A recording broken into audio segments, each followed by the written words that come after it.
Ďalšie 3 mýty o podcastoch. Potrebujem drahú techniku, aby som začala s podcastovaním. Nie je tomu tak, dá sa začať s lacnejšou technikou a postupne si kúpiť drahšiu. Dôležité je, aký máte obsah podcastu, akých si voláte hostí a či ste s epizódami konzistentní. Podcasty sú mŕtve. Tento mýtus hovorí o tom, že podcasty boli na vrchole a teraz spadli a nikto už nebude počúvať podcasty.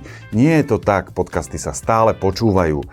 Ja to rád prirovnávam ku knihám, aj kníh sa napísalo už strašné množstvo, ale predstavte si, stále ich niekto píše a stále ich niekto číta. Čiže ak máte chuť urobiť podcast, nebojte sa, podcasty mŕtve nie sú. Podcasty sú rýchla cesta k peniazom. Je to mýtus, pretože málo ktorý podcaster žije čisto z podcastov.